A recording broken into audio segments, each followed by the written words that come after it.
What's up guys, welcome back once again. So आज मैं सुमित्रा और समीरा का सेकंड पार्ट एक्सप्लेन करने वाली हूँ। जिन्होंने इसका फर्स्ट पार्ट नहीं देखा, आपको ऊपर आई बटन और डिस्क्रिप्शन में लिंक मिल जाएगा। और सेकंड पार्ट एक्सप्लेन करने से पहले चैनल पे पहली बार आए हो, अभी तक सब्सक्राइब नहीं किया तो प्लीज यार सब्सक्राइब जरूर कर देना। बेल आइकन पे क्लिक करके ऑल नोटिफिकेशन जरूर से ऑन कर लेना। और आप मुझे मेरे सोशल मीडिया पे भी फॉलो कर सकते हो, सभी सोशल हैंडल्स आपको डिस्क्रिप्शन में मिल जाएंगे। तो कहानी शुरू करते हैं। पिछले पार्ट में हमने देखा कि सुमित्रा का बर्थडे होता है और उसके घर पे समीरा उसे सरप्राइज देती है। दोनों एक दूसरे के साथ बहुत सारी क्वालिटी टाइम स्पेंड करते हैं और एक दूसरे के साथ इंटीमेट भी होते हैं। अब आगे क्या होगा चलिए देखते हैं। जब दोनों इंटीमेट हो जाते हैं तो कुछ देर के लिए वो सो जाते हैं। सोने के बाद दोनों ही उठते हैं और सुमित्रा कपड़े पहन लेती है। उसके बाद समीरा भी कपड़े पहनती है और वो सुमित्रा की गोदी में बैठ जाती है। और गोदी में बैठने के बाद कुछ देर तक वो सुमित्रा को निहारते रहती है, उसके पूरे बदन को, उसके चेहरे को देखती है। और जब समीरा सुमित्रा को देख रही थी तो सुमित्रा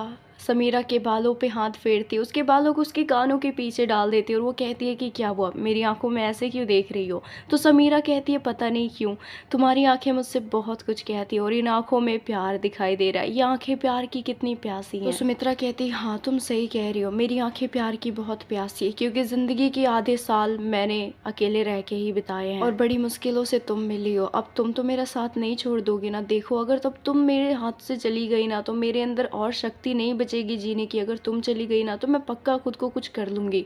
जब सुमित्रा ये कहती है तो समीरा उसके होठों पे अपना हाथ रख देती है और वो कहती है कि नहीं, कुछ भी ऐसा वैसा मत बोलो, तुम्हारे मुंह से मैं ये सब नहीं सुन सकती। तो सुमित्रा कहती है तुम जब तक हो मेरी जिंदगी में मैं ये नहीं बोलूंगी, लेकिन प्लीज तुम मेरी जिंदगी से कभी जाना मत, क्योंकि पता नहीं क्यों मुझे तुमसे बहुत प्यार हो गया है। तो समीरा कहती है कि मैं तुम्हारी जिंदगी से जाने के लिए नहीं आई हूँ, मैं तुम्हारा साथ निभाने के लिए आई हूँ। समीरा की प्यारी बातें सुन के सुमित्रा उसे गले लगा लेती है और वो कहती है कि पता नहीं तुम इतने सालों से कहाँ थी। तो समीरा कहती है कि मैं इतने सालों से खुद को प्रिपेयर कर रही थी। तो सुमित्रा कहती है किस चीज के लिए। तो समीरा कहती है तुम्हें प्यार करने के लिए, तुम पे प्यार लुटाने के लिए मैं खुद को प्रिपेयर कर रही थी और अब मुझे तुम मिल चुकी हो। अब मैंने जो भी जिंदगी में सीखा है वो सब प्यार मैं तुमसे करूंगी और तुम्हें मैं इतना प्यार करूंगी कि तुम भी बोलोगी यार बस करो। समीरा की सारी बातें सुमित्रा चुपचाप सुनी जा रही थी। उसकी सारी बातें सुनने के बाद सुमित्रा उसके होठों को चूम लेती है और वो कहती है कि मुझे कभी मत छोड़ना। तो समीरा कहती कभी नहीं छोड़ूंगी। दोनों एक दूसरे को गले लगा लेते हैं। फिर समीरा सुमित्रा को बहुत सारी किस्सियां करती है, एक दूसरे के साथ बहुत प्यार करते हैं। फिर समीरा कहती है अच्छा मुझे चलना चाहिए, मुझे काम पे भी तो जाना है। और ये बोल के समीरा उठती है तो सुमित्रा उसका हाथ पकड़ के अपने करीब खींचती है और उसे कहती है कि प्लीज आज मत जाओ ना, आज तो मेरा बर्थडे है, मेरे साथ रहो ना पूरा दिन।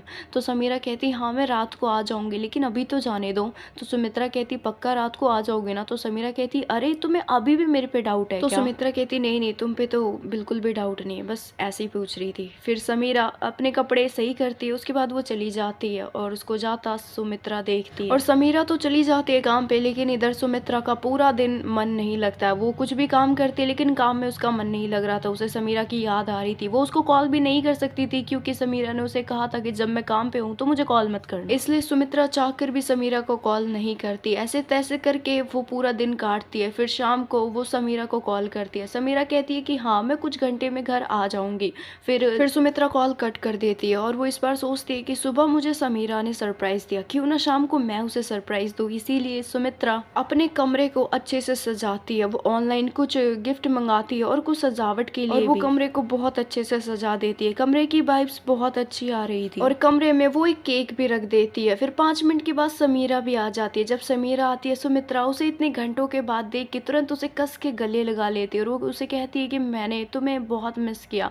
तो समीरा कहती है मैंने भी तुम्हें बहुत मिस किया, आज तो मेरा काम करने का मन भी नहीं कर रहा था, लेकिन क्या करे करना पड़ा। फिर सुमित्रा कहती है कि जैसे तुमने मुझे सुबह सरप्राइज दिया था वैसे ही मैंने भी तुम्हारे लिए एक सरप्राइज प्लान किया है। तो समीरा कहती है अरे बर्थडे तुम्हारा है तो मैंने तुम्हें सरप्राइज दिया, तुम मुझे क्यों दे रही हो, मेरा बर्थडे थोड़ी है। तो सुमित्रा कहती है जरूरी है क्या, जिसका बर्थडे है उसे ही सरप्राइज मिले। तो समीरा कहती है अच्छा बताओ कहाँ है सरप्राइज। तो फिर सुमित्रा समीरा की आंखें बंद कर देती है अपने हाथों से। फिर उसे कमरे में लेके जाती है और अपनी हाथ हटाती है। फिर जब समीरा कमरा देखती है तो वो बहुत खुश हो जाती है। उसे कमरे का डेकोरेशन बहुत अच्छा लगता है। वो सुमित्रा के पास जाती है, उसके होठों को चूम लेती है और वो कहती है कि कमरे को डेकोरेट तुमने किया है। तो सुमित्रा कहती हाँ मैंने किया है, तुम्हें पसंद आया। तो समीरा कहती है बहुत पसंद आया। फिर दोनों मिलके केक कट करते हैं और उसके बाद बेड से वो केक साइड में रख देते हैं और दोनों बेड पे ही लेट जाते हैं। एक दूसरे को देखते हैं, दोनों ने एक दूसरे का हाथ काफी कस के पकड़ा था। फिर सुमित्रा कहती है कि देखो समीरा मैं तुमसे बहुत प्यार करती हूँ और मैं ना तुमसे शादी भी करना चाहती हूँ, क्या हम दोनों शादी कर। शादी का प्रस्ताव जब सुमित्रा समीरा के सामने रखती है तो समीरा को सोचती है और वो बेड से उठ खड़ी होती है और वो कहती है कि शादी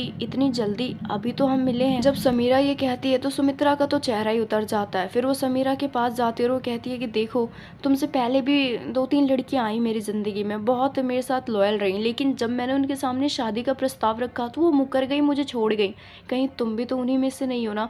तो उसकी बात सुन के समीरा कहती नहीं नहीं, शादी मुझे भी करनी है, लेकिन इतनी जल्दी नहीं।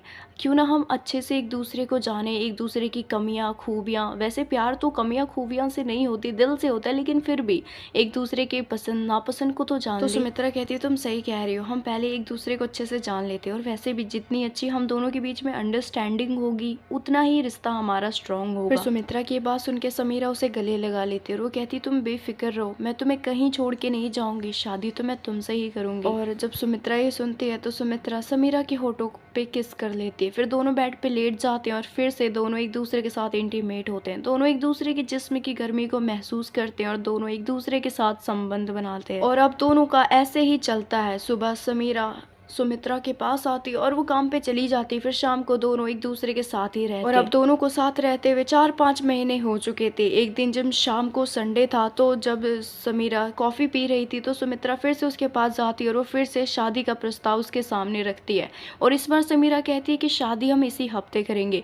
ये सुन के कुछ पल के लिए सुमित्रा चौंक जाती है और वो कहती क्या तुम तो शादी के लिए मान नहीं रही थी और अभी कह रही कि इसी हफ्ते करेंगे। तो समीरा कहती हाँ, अब मैंने ठान लिया है कि अब मुझे ज़्यादा देर नहीं करना, और वैसे भी शुभ काम करने में देरी नहीं करनी चाहिए, और तुम्हारा तो सपना है ना शादी का, और मेरी वजह से वो सपना पूरा होगा तो मुझे बहुत खुशी होगी। सुमित्रा की आंखों में तो खुशी के आंसू आ जाते हैं। वो तो रोना चाह रही थी लेकिन वो रोती नहीं है। समीरा उसे गले लगा लेती है और वो कहती है कि अब रोने के दिन गए, अब हमारी जिंदगी में खुशियों ने दस्तक दी है। फिर अगले ही दिन सुमित्रा कोर्ट जाती है। कोर्ट में वो एक लॉयर को हायर करती है और लॉयर जो भी डॉक्यूमेंट रिक्वायर्ड होता है वो सभी डॉक्यूमेंट सुमित्रा उस लॉयर को दे देती है, और वो लॉयर दोनों का लिविंग में रहने का पेपर बना देती है। जब दोनों का कोर्ट की तरफ से लिविंग में रहना लीगल हो जाता है तो दोनों बहुत खुश हो जाते हैं। और अब शादी के दिन भी बहुत नजदीक हो रहे थे। दोनों मंदिर में शादी करने वाले थे। हालांकि दोनों के पास अच्छे खासे पैसे तो थे कि वो अच्छे से शादी कर सकते थे, लेकिन दोनों को पता था कि उन दोनों के सिवा कोई नहीं है और बहुत सारी प्रॉब्लम्स भी आ सकती थी अगर वो धूमधाम से शादी करते। इसलिए दोनों बहुत सोच समझ कर मंदिर में शादी करने का फैसला लेते हैं, और अगले ही दिन मंदिर में जाके वो दोनों शादी कर लेते हैं। सुमित्रा समीरा की मांग में सिंदूर भर देती है और सुमित्रा ही समीरा को मंगलसूत्र भी पहनाती है। दोनों का बरमाला होता है, 7 फेरे भी होते हैं और दोनों शादी के बंधन में बन जाते हैं। दोनों का विवाह संपन्न हो जाता है और दोनों घर आ जाते हैं। जब दोनों घर आते हैं तो सुमित्रा बहुत रोती है। वो बच्चों की तरह रोती है। समीरा उसे चुप कराती है तो भी सुमित्रा चुप नहीं होती है और वो कहती है कि मुझे यकीन नहीं होता